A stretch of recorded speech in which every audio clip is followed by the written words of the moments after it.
السلام عليكم، مرحبا بكم، نتمنى ان شاء الله تكونوا كاملين بخير وعلى خير وبكل الاحوال الطيبه بحول الله.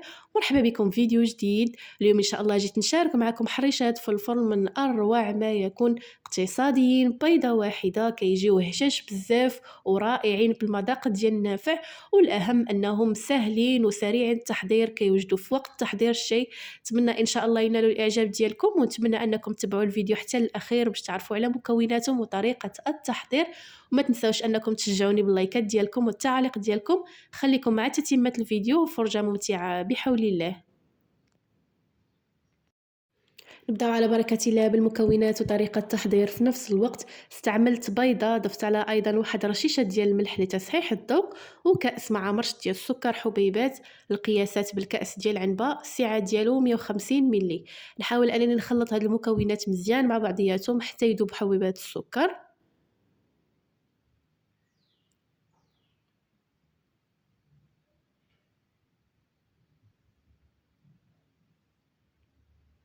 ثم ضفت كأس مع مرش ديال الزيت ونعاود نخلط مرة أخرى. الطريقة ديالهم راه سهلة سريعة، ما كياخدوش وقت نهائيا وبدون مجهود.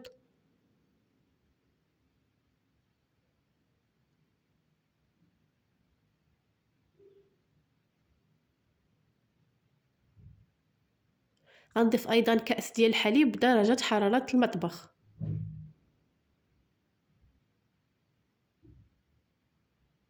أيضا غنضيف جوج ديال الأكياس ديال الفاني كيبقاو اختياريين.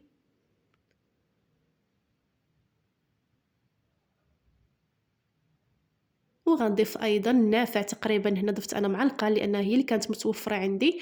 بغيتو تستغناو على الفاني ضيفوا فقط النافع من 2 معالق حتى 3، يعني كيجيو منسمين بالمذاق ديال النافع. غنضيف ايضا كأس ديال الدقيق الابيض.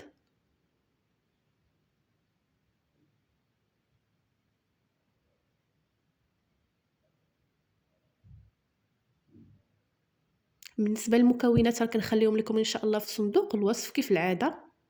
غنضيف ايضا واحد 2 ديال الاكياس ديال خميره الحلويات، كل وحده من وزن 8 غرام، يعني في المجموع 16 غرام.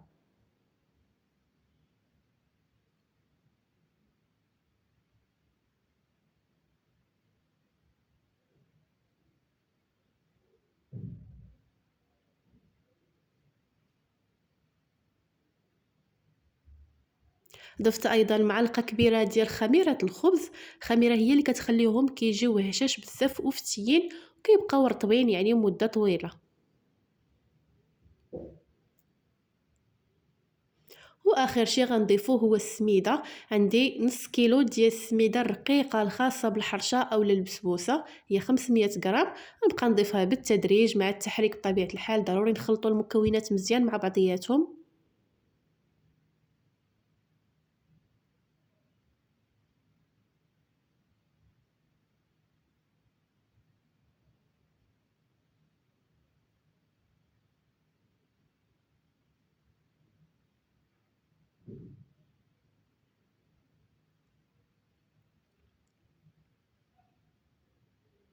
غنكمل بايديا.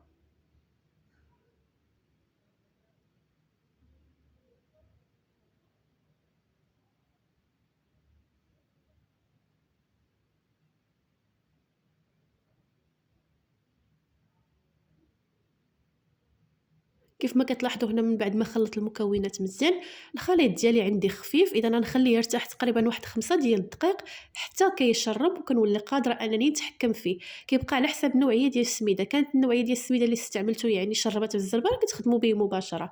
هنا بالنسبه للتزيين غنحتاج تقريبا واحد نص كاس ديال السميده رقيقه مع نص كاس ديال الكوك اولا جوز الهند اللي غنفندو فيه الحريشات ديالنا. ممكن تفندوهم فقط في السميده بوحدها اولا الكوك بوحدو على حسب المتوفر بطبيعه الحال. انا الخليط ديالي من بعد ما شرب وليت قادره انني نتحكم فيه، يعني غير توليو تحكموا فيه ماشي تخليوها يعني تشرب بزاف. كيف ما كتلاحظوا كناخذ كميه من الخليط.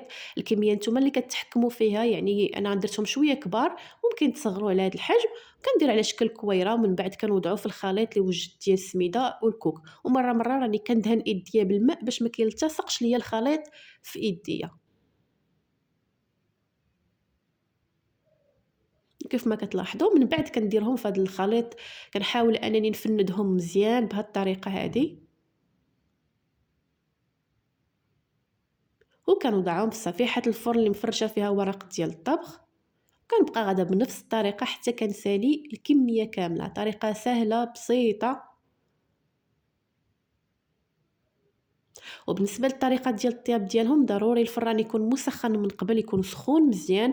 انا طيبته بفران ديال الغاز حتى سخن مزيان. ملي بغيت ندخل الطاوه ديالي نقصت العافيه من الفوق ومن التحت في نفس الوقت، يعني على الوجه ديالهم ومن الاسفل ديالهم، باش كيتشقوا كيتحمروا في نفس الوقت.